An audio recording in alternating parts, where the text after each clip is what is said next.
Al mediodía, él almorzaba en silencio, bajo una sombrilla negra mirando vasos que sudaban hielo. Entonces una niña de vestido rojo corrió, llorando, hasta su mesa. «Ayude».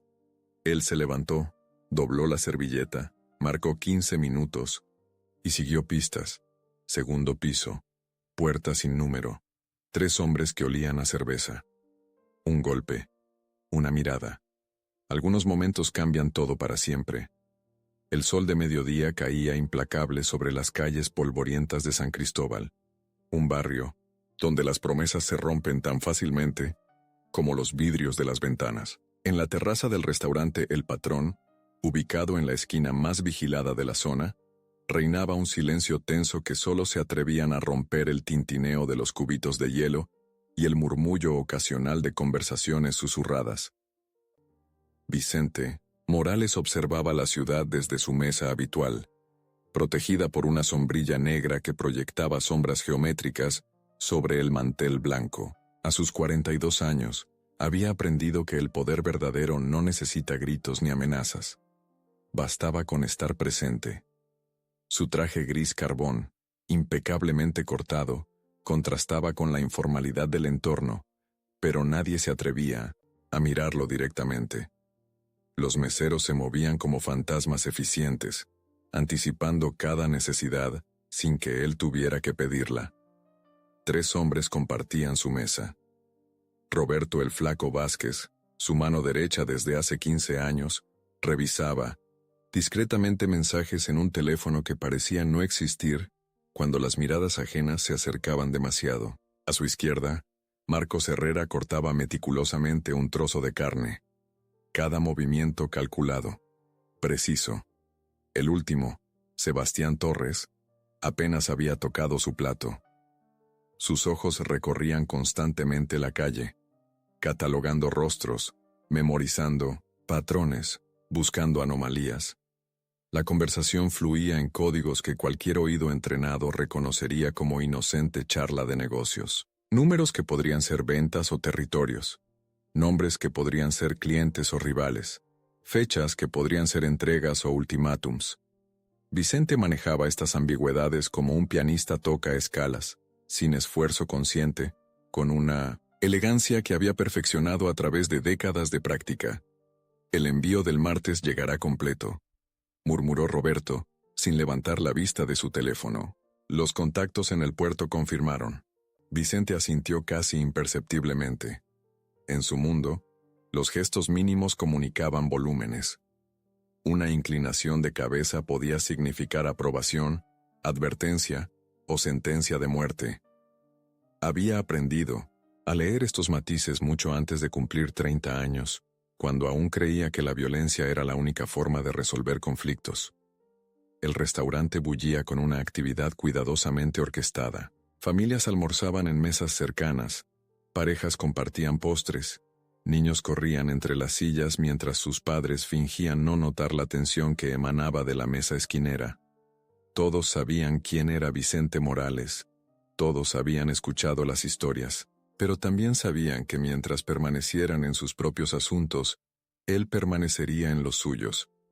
Un mesero se acercó con pasos medidos, llevando una bandeja con cafés recién preparados. Sus manos temblaban levemente al servir. Gesto que Vicente notó pero no comentó. El miedo tenía su utilidad, pero el terror podía ser contraproducente. Prefería el respeto teñido de precaución que la parálisis absoluta.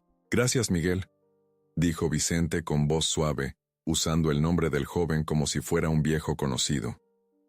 Esta familiaridad calculada era parte de su método. Conocer nombres, recordar detalles, mostrar que nada escapaba a su atención. Miguel asintió nerviosamente y se retiró con prisa controlada.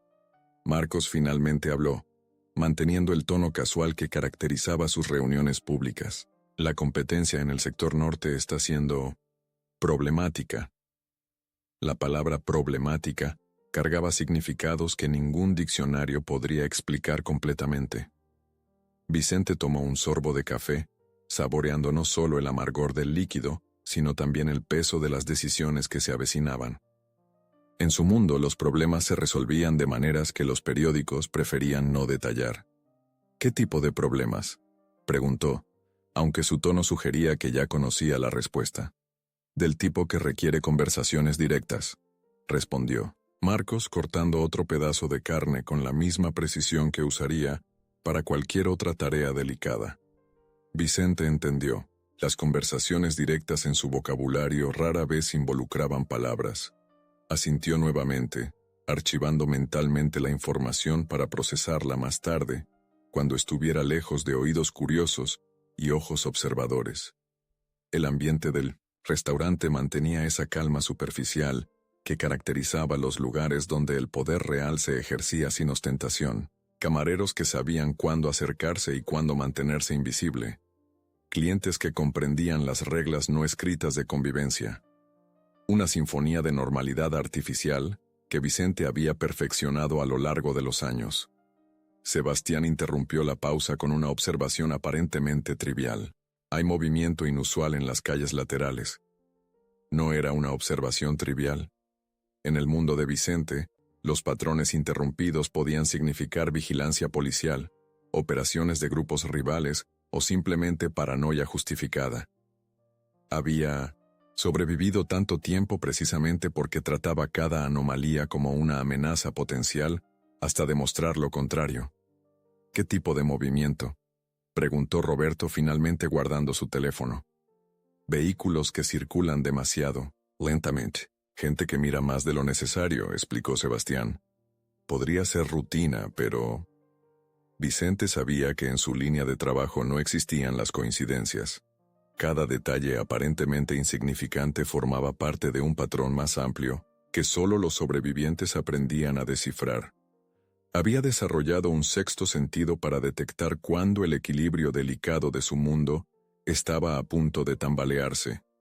La conversación se vio interrumpida por un sonido que cortó el aire como un cuchillo. Un grito desesperado, agudo, cargado de terror puro que hizo que todas las conversaciones del restaurante se detuvieran abruptamente. Vicente levantó la vista, sus sentidos alerta, analizando instantáneamente la dirección del sonido y evaluando los niveles de amenaza. Una figura pequeña apareció corriendo por la calle principal, zigzagueando entre los autos estacionados. Era una niña. No podía tener más de 7 años, vestida con un vestido rojo descolorido que había visto días mejores. Su cabello castaño volaba detrás de ella, mientras corría con la desesperación de quien huye del infierno mismo. Vicente la observó acercarse, notando detalles que otros pasarían por alto, las lágrimas que surcaban su rostro sucio, la forma en que sus pequeños puños se cerraban y abrían mientras corría, el terror genuino que emanaba de cada movimiento. En su experiencia, el miedo auténtico era imposible de fingir, especialmente en niños. La pequeña se detuvo frente al restaurante, jadeando, sus ojos recorriendo desesperadamente las mesas hasta que se fijaron en Vicente. Algo en su mirada le dijo que sabía exactamente quién era él. En los barrios como San Cristóbal incluso los niños aprendían rápidamente a identificar a las personas que realmente importaban. «Señor», gritó con voz quebrada por el llanto. «Por favor, están lastimando a mi mamá». El silencio que siguió fue absoluto. Cada conversación murió. Cada tenedor se detuvo a medio camino. Cada respiración se contuvo. Vicente sintió el peso de todas las miradas dirigiéndose hacia él, esperando su reacción. Este momento definiría no solo el destino de la niña, sino también su propia reputación en un vecindario donde las historias se convertían en leyendas en cuestión de horas. Vicente se levantó lentamente, cada movimiento medido y deliberado. El poder auténtico no necesitaba prisa. Sus ojos permanecieron fijos en la niña mientras doblaba cuidadosamente la servilleta y la colocaba junto a su taza de café. El gesto aparentemente insignificante comunicó más que cualquier palabra a los presentes. Había tomado una decisión. La pequeña se acercó temblorosa, sus zapatos gastados arrastrándose sobre el pavimento. Vicente notó cada detalle de su apariencia. El vestido rojo que había sido lavado tantas veces que el color original apenas sobrevivía en los pliegues, las rodillas raspadas que hablaban de una infancia vivida en calles de concreto, los dedos pequeños que se aferraban a un pedazo de papel arrugado como si fuera un salvavidas. ¿Cómo te llamas?, preguntó Vicente, su voz sorprendentemente suave para un hombre de su reputación. Se agachó hasta quedar a la altura de los ojos de la niña, un gesto que no pasó desapercibido para los observadores silenciosos que llenaban el restaurante. Sofía, respondió entre sollozos. Sofía Mendoza, mi mamá se llama Carmen. Vicente asintió, registrando mentalmente los nombres. En su mundo, la información era poder, y cada detalle podía resultar crucial. Observó las manos temblorosas de la niña, notando las uñas mordidas y las pequeñas cicatrices que contaban historias de supervivencia urbana. ¿Dónde está tu mamá, Sofía? La niña señaló hacia el sur, donde las calles se volvían más estrechas y las sombras más profundas. En el edificio azul. Los hombres llegaron esta mañana. Dijeron que mamá les debía dinero, pero ella no tiene nada. ¡No tiene nada! Vicente sintió la mirada expectante de sus hombres. Roberto había cerrado su teléfono completamente, señal de que la situación requería atención total. Marcos había dejado sus cubiertos sobre el plato, sus ojos escaneando automáticamente las calles circundantes, en busca de amenazas potenciales.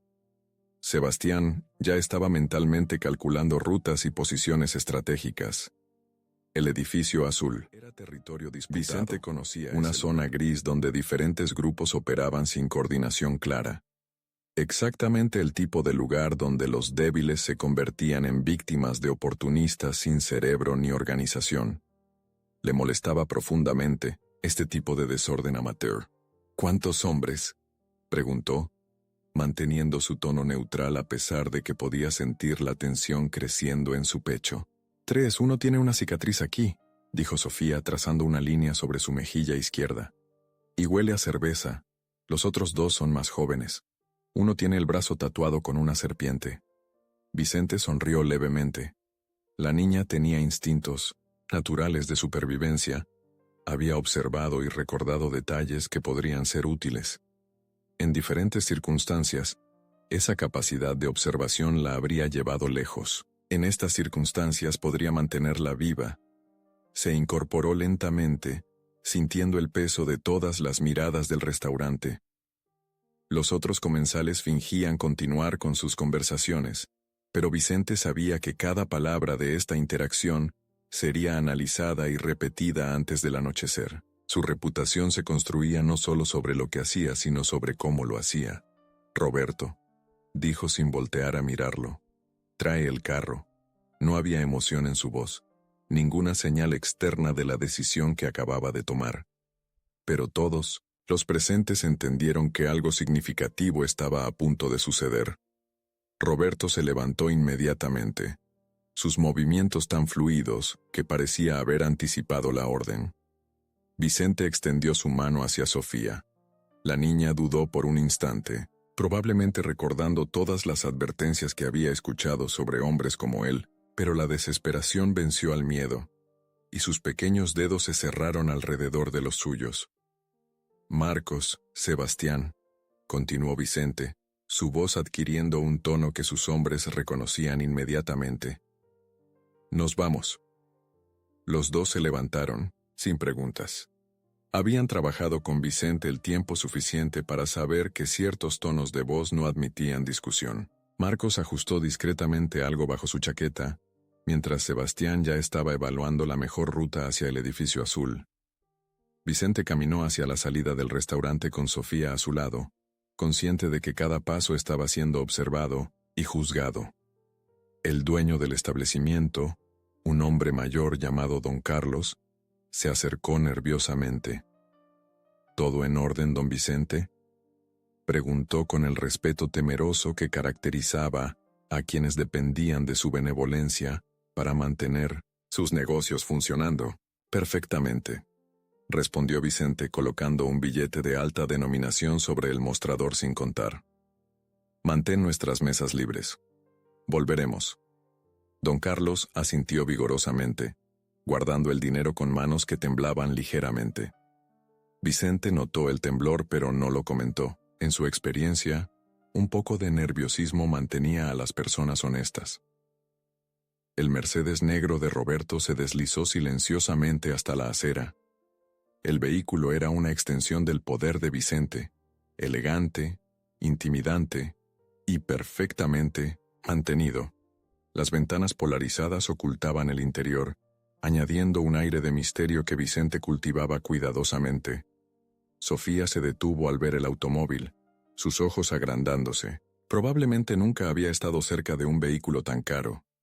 Vicente notó su excitación y se agachó nuevamente hasta su altura. ¿Confías en mí, Sofía? La pregunta era más compleja de lo que parecía. Vicente rara vez pedía confianza, generalmente la imponía o la compraba. Pero algo sobre esta situación le hacía querer el consentimiento genuino de la niña. Sofía lo miró directamente a los ojos durante varios segundos. En esa mirada, Vicente vio una madurez prematura que, reconoció inmediatamente, era la misma mirada que él había tenido a esa edad, cuando la vida le había enseñado que la supervivencia requería decisiones rápidas y alianzas inesperadas. Sí, respondió finalmente. Usted es diferente a ellos. Vicente sintió algo que había olvidado que existía. Una punzada de algo que podría haber sido orgullo genuino, no el orgullo del poder o la riqueza, sino el orgullo de ser reconocido como alguien digno de confianza por alguien que no tenía razón alguna para confiar. Abrió la puerta del automóvil y ayudó a Sofía a subir. Ella se acomodó en el asiento, de cuero, sus ojos recorriendo el interior con una mezcla de asombro y preocupación. Vicente se sentó a su lado, mientras Marcos y Sebastián ocuparon los asientos delanteros. ¿Sabes por qué esos hombres creen que tu mamá les debe dinero?, le preguntó Vicente mientras Roberto iniciaba el motor. Sofía negó con la cabeza, pero Vicente detectó una vacilación que sugería que sabía más de lo que admitía. Había aprendido a leer estas microexpresiones a lo largo de años de interrogatorios y negociaciones. La niña sabía algo, pero no estaba lista para compartirlo. «Está bien», dijo suavemente. «No tienes que decirme ahora». El automóvil se deslizó por las calles de San Cristóbal, pasando por esquinas donde Vicente había construido su imperio ladrillo a ladrillo, favor a favor, temor a temor. Pero ahora, sentado junto a esta niña que había corrido hacia él, buscando ayuda, se sentía extrañamente desconectado de ese mundo de poder y control. Sofía señaló hacia una ventana mientras pasaban por una tienda de abarrotes. Ahí es donde mamá compra pan cuando tiene dinero. Vicente siguió su mirada y vio a una mujer mayor barriendo la entrada de la tienda. La mujer levantó la vista hacia el Mercedes, reconoció inmediatamente quién viajaba dentro, e hizo el signo de la cruz antes de inclinar respetuosamente la cabeza. ¿Tu mamá trabaja?, preguntó Vicente. Limpia casas, 3 días a la semana, pero algunas señoras no le pagan cuando dicen que va a pagarle. Vicente asintió. Conocía perfectamente ese patrón. Los ricos abusando de los pobres porque podían hacerlo sin consecuencias. Era una dinámica que despreciaba, no por razones morales, sino porque representaba un desorden ineficiente en el ecosistema que él había trabajado tanto para equilibrar. El edificio azul apareció a la distancia, destacándose como una herida infectada contra el cielo gris de la tarde. Vicente sintió que sus músculos se tensaban automáticamente, su mente entrando en el modo de evaluación táctica que había perfeccionado a través de décadas de situaciones peligrosas. «Ya llegamos, Sofía», dijo suavemente. «Ahora vas a quedarte en el carro con Roberto mientras nosotros vamos a hablar con esos hombres». El edificio azul se alzaba como una cicatriz contra el cielo plomizo de la tarde. 5 pisos de concreto descolorido, donde el tiempo había dejado marcas de humedad que parecían lágrimas petrificadas. Vicente observó cada detalle mientras Roberto estacionaba el Mercedes a una distancia calculada. Lo suficientemente cerca para una retirada rápida, lo suficientemente lejos para evitar ser un blanco fácil. Las ventanas del segundo piso mostraban cortinas rasgadas que se movían con el viento. Una de ellas estaba entreabierta, y Vicente pudo distinguir sombras moviéndose en el interior. Sus años de experiencia le habían enseñado a leer edificios como otros leen periódicos. Cada grieta, cada ventana rota, cada escalón desgastado contaba una historia de descuido y vulnerabilidad. Sofía, dijo Vicente, girándose hacia la Minnesota Center, niña que apretaba sus pequeñas manos contra el asiento de cuero. ¿En qué apartamento está tu mamá? Segundo piso, puerta con el número arrancado. Es la única que tiene una maceta con flores muertas, respondió con voz temblorosa. Sus ojos no se apartaban del edificio, como si pudiera ver a través de las paredes hasta donde estaba su madre. Vicente asintió, memorizando cada detalle. En su mundo, la imprecisión podía ser mortal. Observó que Sebastián ya estaba evaluando las escaleras externas de incendio, mientras Marcos contaba mentalmente las ventanas y calculaba ángulos de escape. Eran profesionales que habían sobrevivido porque nunca subestimaban ninguna situación. Roberto, mantén el motor encendido. Si no salimos en 15 minutos, llamas a Luis y le dices que active el protocolo 3. Roberto asintió sin hacer preguntas. El protocolo 3 significaba que habían encontrado problemas más serios de lo anticipado. Significaba refuerzos, armas pesadas, y un nivel de violencia que Vicente prefería evitar cuando había civiles involucrados. Vicente se ajustó la chaqueta, un gesto aparentemente casual que en realidad verificaba la posición de la pistola que llevaba en la cintura. No esperaba necesitarla contra unos matones aficionados, pero había sobrevivido tanto tiempo precisamente porque nunca dejaba nada al azar. Sofía, quiero que me hagas una promesa, dijo mirándola directamente a los ojos. Sin importar lo que escuches, sin importar lo que veas, te quedas aquí con Roberto. ¿Entendido? La niña asintió, aunque Vicente podía ver en su expresión que cada instinto le gritaba que corriera hacia el edificio. Había algo en esa lealtad desesperada hacia su madre que le recordó vívidamente su propia infancia, cuando él también había tenido que tomar decisiones imposibles para proteger a los únicos que amaba. Vicente, Marcos y Sebastián salieron del vehículo con movimientos sincronizados. No había prisa en sus pasos, pero tampoco vacilación. Caminaron hacia el edificio como hombres que habían caminado hacia el peligro tantas veces que se había convertido en una segunda naturaleza. La entrada principal del edificio colgaba de sus bisagras, creando un ángulo extraño que obligaba a los visitantes a entrar de lado. Vicente notó inmediatamente las marcas de zapatos en el piso sucio. Al menos 4 pares diferentes habían pasado por ahí en las últimas horas. 2 de esos pares mostraban patrones de desgaste que sugerían hombres que caminaban con agresividad, pisando fuerte, marcando territorio. Las escaleras gemían bajo su peso mientras subían de cada escalón, catalogando los sonidos que hacía cada uno. En una emergencia, sabría exactamente cuáles evitar para minimizar el ruido. Detrás de él, Marcos y Sebastián se movían como sombras, sus años de entrenamiento haciendo que cada paso fuera prácticamente silencioso. Al llegar al segundo piso, Vicente se detuvo. El pasillo se extendía en ambas direcciones iluminado por una bombilla que parpadeaba intermitentemente. El aire olía a humedad, comida rancia, y algo más que Vicente reconoció inmediatamente: el olor metálico del miedo. Alguien había estado sangrando recientemente. La puerta sin número era exactamente como Sofía la había descrito. La maceta con flores muertas colgaba precariamente del marco de la ventana, balanceándose ligeramente con cada corriente de aire. Vicente se acercó silenciosamente, pegando su oído a la puerta de madera agrietada. Voces masculinas. 3. Tal como había dicho Sofía. Una voz más gruesa dominaba la conversación, intercalada con respuestas más agudas, que Vicente identificó como súplicas femeninas. No podía distinguir las palabras exactas, pero el tono le decía todo lo que necesitaba saber. Estaban torturando psicológicamente a alguien que no tenía forma de defenderse. Vicente hizo una señal con la mano. Marcos se posicionó al lado izquierdo de la puerta, mientras Sebastián cubrió el lado derecho. Era una formación que habían ejecutado docenas de veces, cada uno sabiendo exactamente qué hacer, sin necesidad de comunicación verbal. Vicente tocó la puerta. 3 golpes secos, espaciados. El tipo de llamada que sugiere autoridad oficial.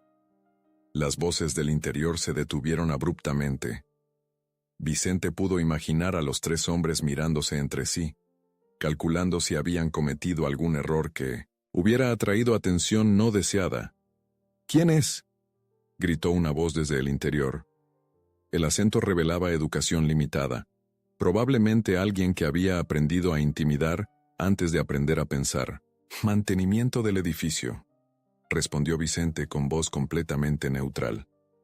«Tenemos reportes de una fuga de gas en este piso».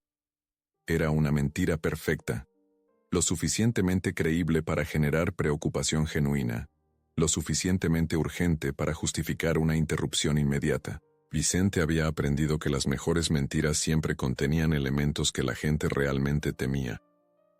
Pasos pesados se acercaron a la puerta. Vicente escuchó el sonido de al menos 2 cerrojos siendo corridos.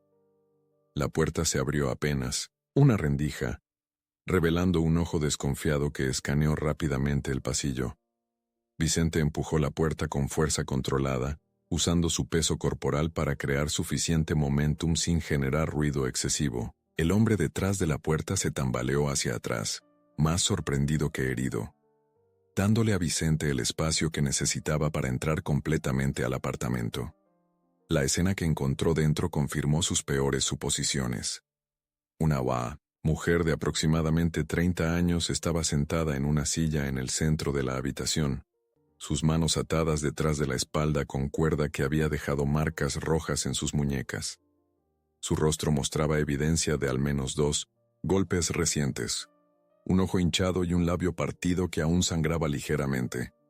Carmen Mendoza tenía los mismos ojos que su hija, pero donde Sofía mostraba esperanza desesperada, Carmen mostraba resignación. Era la mirada de alguien que había sido golpeado tantas veces por la vida que ya no esperaba que las cosas mejoraran. Los 3 hombres se habían distribuido por la habitación en una formación que revelaba experiencia en intimidación, pero poca experiencia en combate real. El más corpulento, que Vicente asumió era el líder, tenía efectivamente una cicatriz que corría desde su oreja izquierda hasta la comisura de su boca. Los otros 2 eran más jóvenes, probablemente hermanos a juzgar por sus características faciales similares. «¿Quiénes carajos son ustedes?», gritó el líder, su mano moviéndose instintivamente hacia algo que llevaba en la cintura. Vicente levantó ambas manos en un gesto que parecía pacífico, pero que en realidad posicionaba sus brazos para movimientos rápidos si era necesario. «Vecinos preocupados», dijo con una sonrisa que no llegaba a sus ojos. «Escuchamos ruidos. Queríamos asegurarnos de que todo estuviera bien». El sarcasmo en su voz era tan sutil que los 3 matones tardaron varios segundos en procesarlo. Vicente usó esos segundos para evaluar completamente la habitación, muebles que podrían servir como cobertura, objetos que podrían usarse como armas, rutas de escape alternativas. «Esto no es asunto suyo», dijo uno de los hermanos menores, su voz quebrándose ligeramente. «Largo de aquí antes de que se metan en problemas». Vicente asintió pensativamente, como si estuviera considerando seriamente la sugerencia. «Tienes razón», dijo finalmente. «Definitivamente alguien se va a meter en problemas». La amenaza implícita colgó en el aire como humo tóxico. Vicente vio el momento exacto en que el líder del grupo se dio cuenta de que había cometido un error fundamental. Había asumido que tenía control sobre la situación. Carmen levantó la cabeza por primera vez desde que Vicente había entrado. Sus ojos se encontraron, y Vicente vio en ellos no solo gratitud, sino también una advertencia silenciosa. Había algo más en esta situación, algo que ella sabía y que él aún no había descubierto. «¿Cuánto dinero creen que ella les debe?», preguntó Vicente, manteniendo su tono conversacional, a pesar de que cada músculo de su cuerpo estaba preparado para la violencia. «Si este contenido te está atrapando tanto como a nosotros mientras lo creamos, te invitamos a formar parte de nuestra comunidad». Aquí exploramos las historias que nos hacen cuestionar los límites entre la justicia y la venganza, entre el poder y la protección. ¿Qué harías tú en el lugar de Vicente? ¿Existe realmente una línea clara entre el bien y el mal cuando se trata de proteger a los inocentes? Déjanos tu reflexión en los comentarios. El líder del grupo se irguió, tratando de recuperar la autoridad que había perdido en el momento en que Vicente cruzó la puerta. Su mano seguía suspendida cerca de su cintura, pero Vicente notó la indecisión en sus movimientos. Era el tipo de hombre que había aprendido a intimidar a personas más débiles, pero que nunca había enfrentado a alguien que irradiara poder genuino. 10,000 pesos, escupió finalmente, su voz tratando de sonar firme pero traicionando un nerviosismo creciente. Esta perra nos debe 10,000 pesos. Vicente asintió lentamente, como si la cifra fuera perfectamente razonable. Había aprendido que la mejor forma de desestabilizar a los fanfarrones era no darles la resistencia que esperaban. Detrás de él, pudo sentir que Marcos y Sebastián se habían posicionado estratégicamente, bloqueando cualquier intento de escape. Interesante, murmuró Vicente, caminando casualmente hacia el centro de la habitación. Cada paso estaba calculado para demostrar que no sentía amenaza alguna. ¿Y por qué concepto es esa deuda? Los tres hombres intercambiaron miradas rápidas. Vicente captó inmediatamente la comunicación silenciosa entre ellos. No habían coordinado su historia. Era un error amateur que confirmaba sus sospechas sobre el nivel de profesionalismo de este grupo. Préstamo, dijo uno de los hermanos menores, al mismo tiempo que el otro decía, daños. El líder los miró con una expresión que prometía violencia posterior. Vicente sonrió abiertamente ahora, una sonrisa que había hecho temblar a hombres mucho más peligrosos que estos tres. Entiendo. Un préstamo que causó daños. O daños que requirieron un préstamo. Las finanzas pueden ser complicadas. Carmen levantó la cabeza bruscamente, sus ojos suplicantes encontrándose con los de Vicente. En esa mirada, él leyó una historia completa. Estos hombres habían inventado una deuda inexistente, probablemente después de enterarse de que una mujer sola vivía en el edificio con dinero suficiente para mantener a una hija. Señor, susurró Carmen, su voz ronca por el llanto y los golpes. Yo nunca... Cállate, rugió el líder, dando un paso amenazante hacia ella. Nadie te preguntó. Vicente se movió entonces. No corrió, no gritó, simplemente se desplazó con la fluidez letal de alguien que había perfeccionado la violencia hasta convertirla en arte. En menos de 3 segundos, su mano se cerró alrededor de la garganta del líder, aplicando la presión exacta necesaria para cortar parcialmente el suministro de aire sin causar daño permanente. Perdón, dijo Vicente con voz perfectamente calmada. Creo que no escuché bien. ¿Le estabas hablando a la señora? Los ojos del hombre se agrandaron mientras luchaba por respirar. Sus manos arañaron inútilmente la muñeca de Vicente, pero era como tratar de mover una barra de acero. Los otros dos se quedaron petrificados, sus cerebros luchando por procesar la velocidad con que la situación había cambiado. Vicente aplicó un poco más de presión. Te hice una pregunta. No, señor, logró murmurar el hombre, su voz convertida en un siseo desesperado. Vicente lo soltó abruptamente. El hombre se tambaleó hacia atrás, llevándose las manos a la garganta y tosiendo violentamente. Vicente se limpió la mano en su pañuelo como si hubiera tocado algo sucio, un gesto deliberadamente humillante que no pasó desapercibido para ninguno de los presentes. Ahora, continuó Vicente, su tono volviendo a la cordialidad aparente, hablemos de esta deuda. Carmen, ¿podrías contarme tu versión de los hechos? Carmen miró nerviosamente a los tres hombres antes de responder. Vicente notó que incluso después de su demostración de fuerza, ella seguía aterrorizada. Había algo más, algún elemento de esta situación que él aún no comprendía completamente. Nunca pedí dinero prestado, dijo con voz temblorosa. Trabajo limpiando casas, pago mi renta a tiempo. No le debo nada a uno de los hermanos encontrando valor en la desesperación. Tu marido nos debía ese dinero. Vicente sintió que las piezas del rompecabezas comenzaban a encajar. ¿Tu marido? Carmen cerró los ojos, como si el recuerdo fuera físicamente doloroso. Miguel murió hace 8 meses. Accidente de trabajo en la construcción. Estos hombres aparecieron la semana pasada diciendo que él les debía dinero de juegos de cartas. Vicente asintió. Era un patrón que conocía bien. Aprovecharse de viudas vulnerables inventando deudas de esposos muertos que no podían defenderse. Era exactamente el tipo de operación de bajo nivel que prosperaba en la ausencia de orden verdadero. ¿Y tienes algún documento que respalde esta deuda?, preguntó Vicente, dirigiéndose al líder que seguía masajeándose la garganta. Los muertos no firman papeles, respondió el hombre con más audacia de la que su situación justificaba. Vicente se acercó a la ventana, aparentemente estudiando la vista hacia la calle. En realidad, estaba verificando que Roberto y Sofía siguieran seguros en el automóvil. También estaba dándoles a los 3 hombres unos momentos para que consideraran sus opciones limitadas. ¿Saben quién soy?, preguntó sin voltear. El silencio que siguió fue su respuesta. Por supuesto que sabían. En un barrio como San Cristóbal, la ignorancia sobre ciertos individuos podía ser mortal. Vicente podía prácticamente escuchar sus cerebros trabajando, calculando si había alguna forma de salir de esta situación con vida. Tengo una propuesta, dijo Vicente, finalmente volteándose. Van a desaparecer, ahora. Nunca van a regresar a este edificio.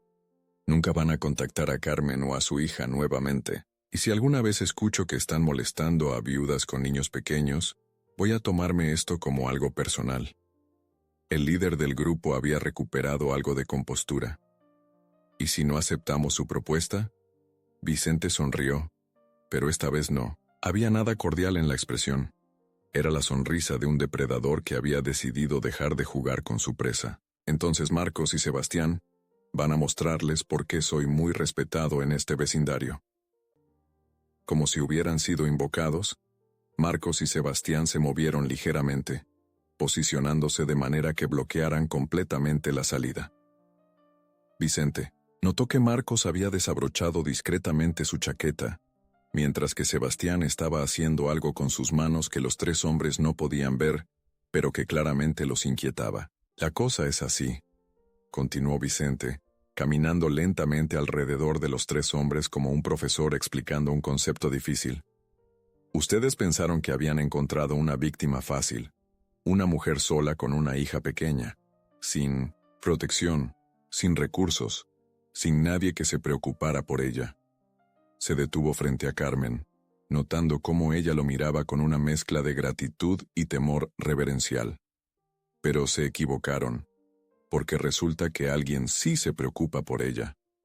Vicente desató las cuerdas que sujetaban las manos de Carmen con movimientos eficientes. Ella se frotó las muñecas tratando de restaurar la circulación, mientras lágrimas silenciosas corrían por sus mejillas.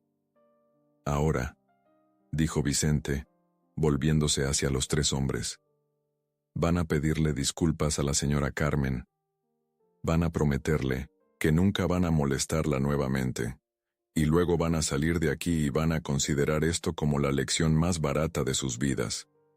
El líder del grupo abrió la boca como si fuera a protestar, pero Vicente lo silenció con una sola mirada. Era una mirada que había perfeccionado a lo largo de décadas, una que comunicaba exactamente qué tan lejos estaba dispuesto a llegar para obtener obediencia.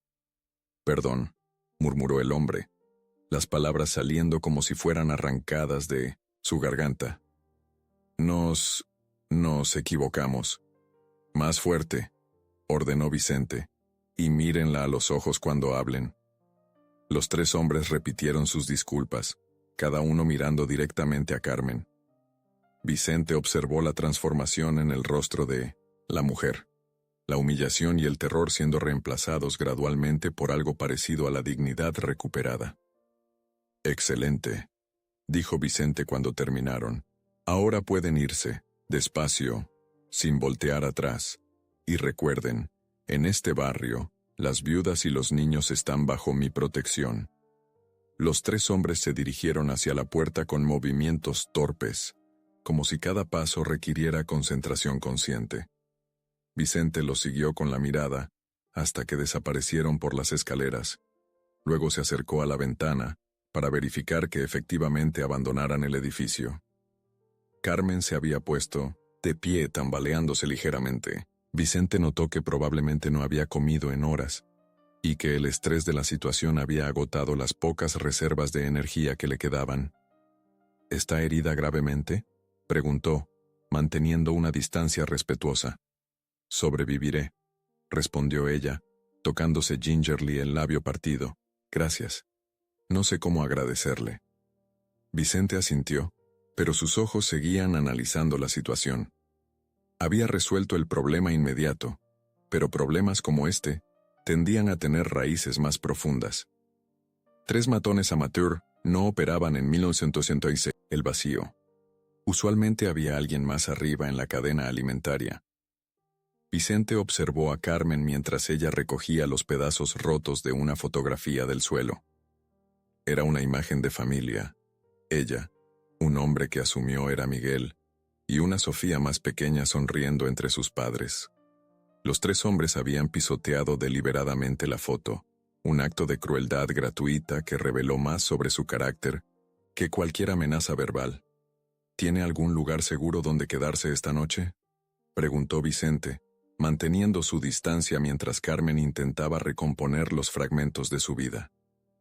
Carmen negó con la cabeza, sus dedos temblando, mientras trataba de encajar las piezas de la fotografía. «Esta es mi casa. Es todo lo que tengo». Vicente entendió.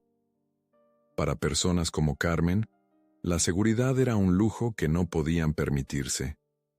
No tenían segundas residencias, guardaespaldas, o la capacidad de desaparecer cuando el peligro se acercaba, demasiado.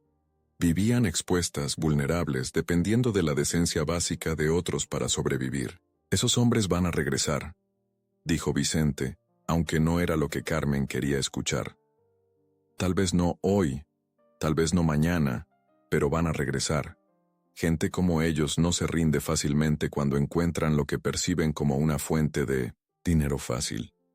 Los ojos de Carmen se llenaron de lágrimas nuevamente. «¿Qué puedo hacer? No tengo dinero para mudarme, no tengo familia en otra ciudad.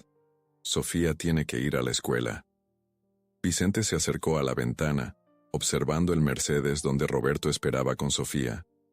Podía ver la silueta pequeña de la niña presionada contra el vidrio, probablemente contando cada segundo que pasaba sin que su madre apareciera. Era una imagen que le removió algo profundo, algo que había mantenido enterrado durante años. «Hay otra opción», dijo finalmente, volviéndose hacia Carmen. Ella lo miró con esperanza y temor mezclados. En su experiencia, las ofertas de ayuda de hombres poderosos siempre venían con precios ocultos. «Puedo asegurarme de que nadie la moleste nunca más, ni estos hombres ni otros como ellos. Sofía puede ir a una escuela mejor. Usted puede trabajar sin miedo». Carmen esperó. Había aprendido que las promesas hermosas usualmente tenían cláusulas en letra pequeña. «¿Cuál es el precio?», preguntó, con voz apenas audible. Vicente sonrió, pero esta vez con algo parecido a la tristeza. «El precio es que acepta entrar en mi mundo. Su hija crecerá sabiendo quién la protege. Usted tendrá que vivir con el conocimiento de cómo ganó esa protección». Era la honestidad brutal que Vicente había aprendido a valorar. En su mundo, las mentiras piadosas eran más crueles que las verdades duras. Carmen merecía saber exactamente en qué se estaba metiendo. «No entiendo», murmuró Carmen. «Significa que cuando la gente la vea en la calle, van a saber que está bajo mi protección. Significa que Sofía va a crecer en un mundo donde el poder se respeta más que la justicia. Significa que ustedes dos van a estar seguras, pero nunca van a estar completamente libres». Vicente se dirigió hacia la puerta, pero se detuvo antes de salir. «No tiene que decidir ahora. Piénselo esta noche. Mañana enviaré a alguien a verificar que esté bien. Si decide aceptar mi ayuda, solo dígale que sí. Si prefiere arriesgarse sola, nadie va a molestarla. Carmen lo miró durante un largo momento. ¿Por qué haría esto por nosotras? Ni siquiera nos conoce. Vicente consideró la pregunta. Era algo que él mismo se había estado preguntando desde que Sofía corrió hacia él en el restaurante, porque hace mucho tiempo, yo también fui un niño que necesitaba que alguien lo protegiera, y nadie lo hizo. Salió del apartamento sin esperar respuesta, seguido por Marcos y Sebastián. Los tres bajaron las escaleras en silencio, cada uno procesando lo que acababa de ocurrir. Vicente sabía que sus hombres tenían preguntas, pero también sabían que él les daría las respuestas cuando estuviera listo. Al llegar al Mercedes, Vicente vio a Sofía prácticamente pegada a la ventana. En el momento en que lo vio, su rostro se iluminó con una sonrisa que partió el corazón de Vicente de maneras que no esperaba. ¿Está bien mi mamá?, preguntó en cuanto Vicente abrió la puerta. Está bien, respondió, sentándose a su lado. Los hombres malos se fueron, y no van a regresar. Sofía lo abrazó impulsivamente, sus pequeños brazos rodeando su cintura con una fuerza sorprendente. Vicente se quedó inmóvil por un momento, sin saber cómo responder a esta demostración de afecto puro. Hacía décadas que nadie lo abrazaba, sin calcular primero qué podían ganar de él. Gracias, susurró Sofía contra su chaqueta. Usted es bueno. Vicente cerró los ojos, sintiéndose extrañamente vulnerable. No soy bueno, Sofía. Regreso al edificio azul, donde Carmen esperaba en la entrada. Vicente observó el reencuentro entre madre e hija a través del vidrio polarizado. Era una escena de amor puro, sin complicaciones, sin agendas ocultas. Carmen abrazó a Sofía como si no la hubiera visto en años, no en horas. ¿Qué hacemos con los tres imbéciles?, preguntó Sebastián desde el asiento delantero. Vicente había estado esperando esa pregunta. Nada por ahora. Pero quiero que averigües quién los está respaldando. Tipos como esos no operan solos. ¿Y si intentan vengarse? Entonces aprenderán por qué la gente me respeta, respondió Vicente con voz completamente plana. Roberto estacionó frente al edificio. Vicente bajó del automóvil y caminó hacia Carmen y Sofía. La niña corrió hacia él nuevamente, pero esta vez Vicente estaba preparado. Se agachó y la recibió en sus brazos, levantándola del suelo en un abrazo que se sintió más natural de lo que debería. Gracias, dijo Carmen, sus ojos brillando con lágrimas de gratitud. No sé cómo. No es necesario, interrumpió Vicente, bajando a Sofía pero manteniendo una mano protectora en su hombro. Solo cuide a su hija. Vicente se dirigió de regreso al automóvil, pero la voz de Sofía lo detuvo. «Señor Vicente», se volteó. «¿Sí? ¿Va a visitarnos otra vez?» La pregunta lo golpeó más fuerte de lo que esperaba. Vicente miró a la niña, luego a su madre, finalmente a sus propios hombres que esperaban pacientemente por instrucciones. Estaba en una encrucijada que no había anticipado. Si su mamá quiere que la visite, entonces sí, respondió finalmente. Carmen asintió lentamente. No dijo las palabras, pero Vicente entendió el mensaje en sus ojos. Había aceptado su protección, con todas las complicaciones que eso implicaba. Mientras el Mercedes se alejaba del edificio azul, Vicente reflexionó sobre los eventos del día. Había comenzado como un almuerzo rutinario de negocios, y se había convertido en algo mucho más complejo. Había adquirido una responsabilidad que no había buscado, pero que tampoco podía abandonar. «Jefe», dijo Roberto, mirándolo por el espejo retrovisor. ¿Esto va a cambiar cómo operamos? Vicente consideró la pregunta. No. Pero ahora tenemos que ser más cuidadosos sobre qué tipo de operaciones permitimos en nuestro territorio. Era una respuesta diplomática, pero Vicente sabía que la verdad era más complicada. Algo había cambiado en él durante esa hora en el apartamento de Carmen. Había recordado algo que había tratado de olvidar, que el poder sin propósito era solo violencia organizada. El sol comenzaba a ponerse sobre San Cristóbal mientras regresaban al restaurante. Vicente observó las calles que había controlado durante años, pero ahora las veía de manera diferente. Cada esquina, cada edificio, cada rostro en las aceras representaba no solo territorio o recursos, sino vidas reales, con problemas reales. Su teléfono vibró. Un mensaje de texto de un número que no reconoció. Esto no termina aquí. Vicente sonrió y borró el mensaje. Había esperado esa respuesta. Los 3 hombres habían sido humillados públicamente, y hombres como esos rara vez aceptaban la derrota con gracia. Pero eso era un problema para mañana. Por ahora, tenía que decidir qué tipo de hombre quería ser. El que había sido durante 100 años, o el que Sofía creía que era cuando lo abrazó sin miedo. Si llegaste hasta aquí, es porque esta historia te tocó de alguna manera especial. Nos encanta crear contenido que no solo entretiene, sino que nos hace reflexionar sobre la naturaleza humana, sobre las decisiones difíciles que todos enfrentamos. ¿Te gustó conocer esta versión diferente de Vicente? ¿Crees que el poder siempre corrompe? ¿O puede existir honor incluso en los mundos más oscuros? Nos encantaría conocer tu perspectiva. Y si quieres más historias que desafíen tus expectativas sobre el bien y el mal, suscríbete. Porque las mejores historias son las que nos dejan pensando mucho después de que terminan.